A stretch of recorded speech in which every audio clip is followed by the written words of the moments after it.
He was a chief resident in Washington Hospital here. He's a native of Washington, D.C. So any native Washington, D.C., give him a hand.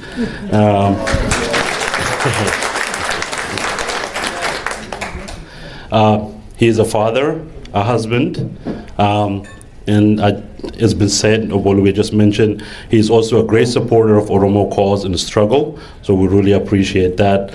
His tireless support for Bonnie's work made it possible to be really effective, and we also want to say thank you. Please give a warm welcome to Dr. Bill Silverman.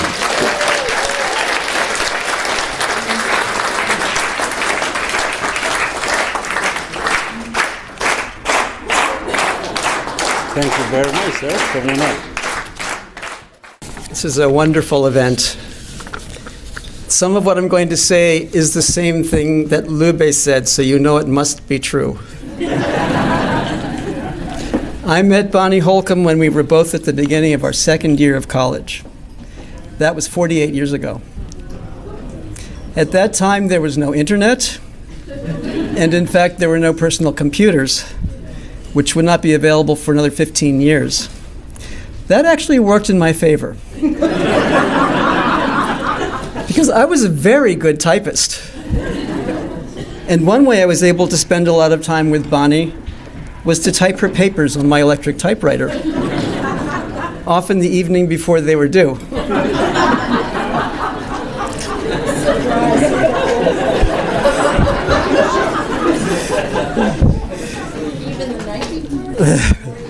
Her papers were always extremely interesting and usually longer than the required length because she had so much to say. Some things don't change. We dated for the next 3 years. After graduation, Bonnie had a fellowship to do research in Africa and planned to go to the Horn of Africa for 2 years to learn about a people there named Galas, whom she had heard about from her father's friends and colleagues who were missionaries. We didn't have any definite future plans together, but at that age, 2 years seems like such a long time.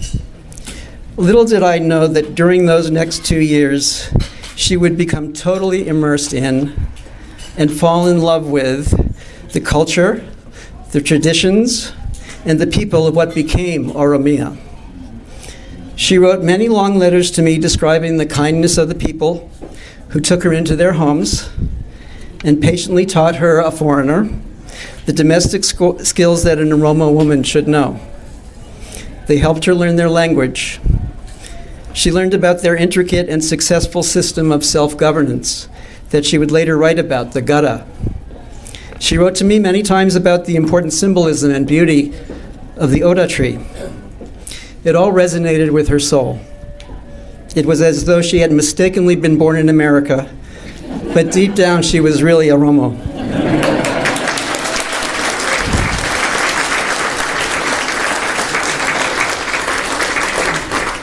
She left the US as Bonnie and returned as Kapane.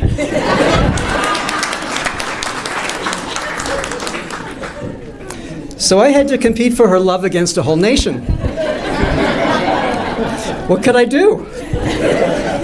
I had to accept that Bonnie and the Oromo came as a package.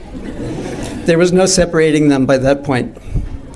We arranged to meet in London after her first year in Africa, and then agreed that we would try to go to graduate school in the same city after her return. She then spent her second year in Oromia. Those 2 years set the course of her life and mine ever since. After her return, we were in Boston for 4 years, during which time we married. Oromia was not left behind. We ate budena that was prepared on an ele that Bonnie brought back from Oromia, on a fire that she built on the driveway, and served on a masob that we still have in our house. I was given lessons in dining etiquette and loved the food, which was different than anything I had ever eaten. My medical residency brought us to DC. It was here that Bonnie was able to meet people from the Oromo diaspora, starting with Sisa Ibsa. She continued to study the history of the Oromo people in the Horn of Africa and the issues confronting those here in the US. After spending 2 years in Detroit, we settled permanently in the DC area. Bonnie and Seaside began work on the invention of Ethiopia, as well as the kindling point. Seaside became a member of our family and a mentor to our son Braden from the time Braden could walk through his high school years when Seaside coached his soccer team. We miss him very much. Someone very recently said of Bonnie that she has persistence and an intelligent passion. That is a great, great description. Let me tell you a brief story. It's about me, but it has everything to do with that. A number of years ago, I was in the hospital and very sick. I was not making any progress. Bonnie saw that the care was not perfect. Medicine was not being given on time, the right dose was not being given, and the doctors weren't sure how to deal with some of the problems. Most people would assume that the doctors knew what they were doing and hoped that everything would work out in the end, not questioning the experts. No, no, no, no, no, no.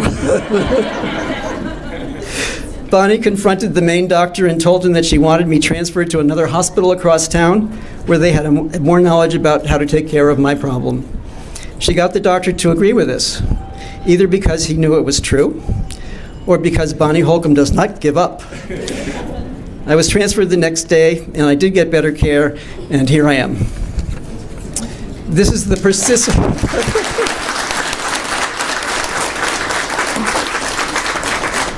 This is the persistence, the not taking no for an answer, and intelligent passion that have driven her work with and for the Oromo people for the past 45 years.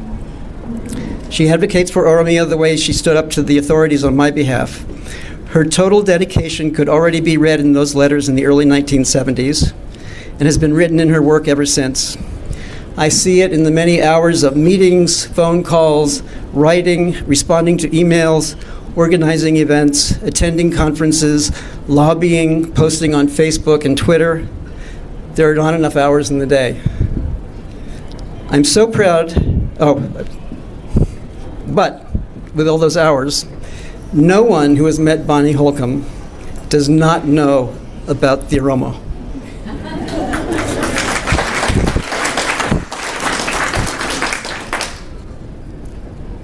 I'm so proud to have been able to support her during these many years in this important work, from the time when there was little awareness of Africa in the American press and only a rare newspaper article about anything to do with Ethiopia, much less the Oromo, until the present. I mentioned that there was no computer or internet in the early 1970s. Of course, there was no Google either.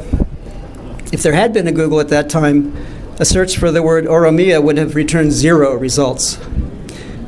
Checked a few days ago. Oromia returns 3,670,000 results, including 16,900 news stories and 216,000 videos.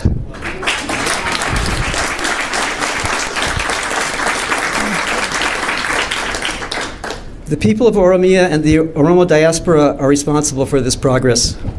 I'm sure that Bonnie is gratified that she has been able to contribute to the discussion and appreciation of the strength and wisdom of the people that she has been totally dedicated to since the days when she first saw the Oda tree. Thank you.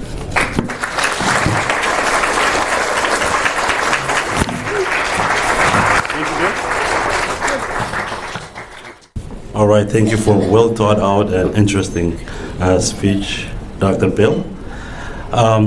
We're going to go to our next program. We're going to be honoring Bonnie's father, Ralph Holcomb. He has a very extensive resume, so I hope I'll do justice in introducing him. Pastor Ralph Holcomb is 94 years young, not old, but young.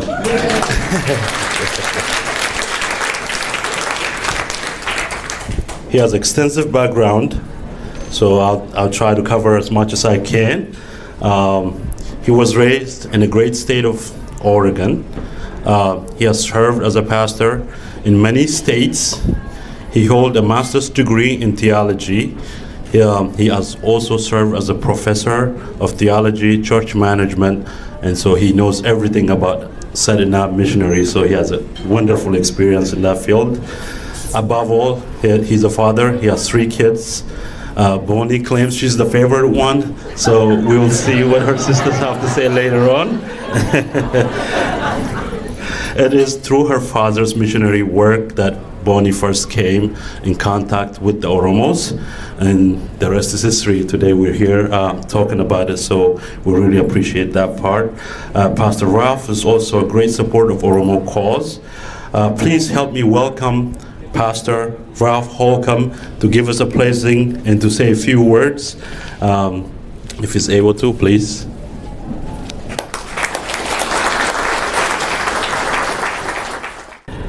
I want to say that I am so pleased and so happy to be here. What a pleasure. In fact, when you get to be my age, you're glad to be anywhere.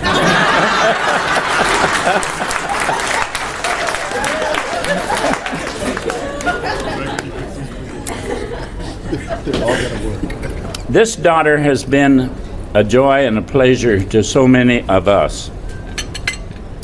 We are thankful to the Lord for her and her gifts, her tremendous studies, the time she has spent.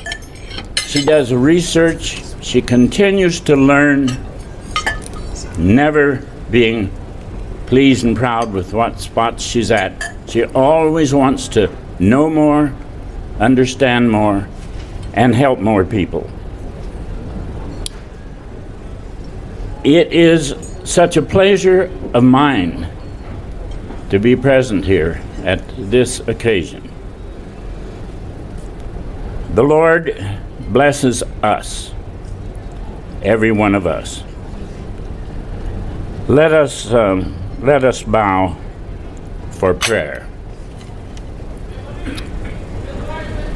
Thank you, living God, for life you've given to each one of us.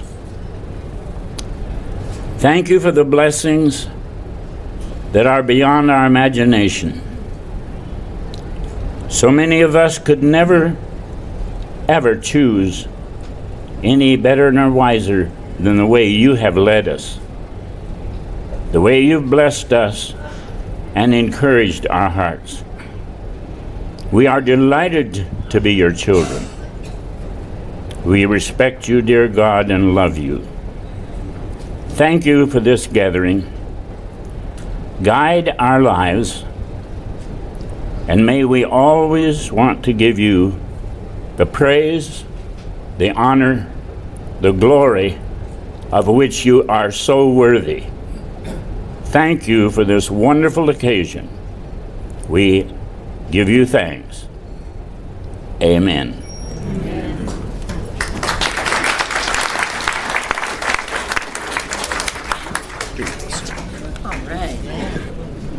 And our next is, I want to invite everybody. Today is Pastor Holcomb's birthday, to celebrate his birthday with us. And so please give him a hand.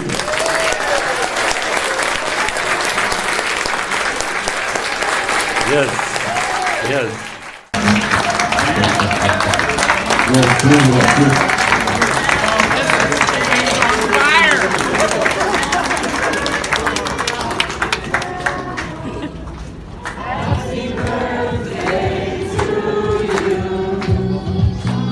Happy birthday to you.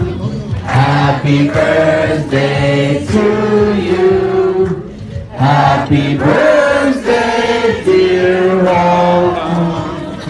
Happy birthday to you.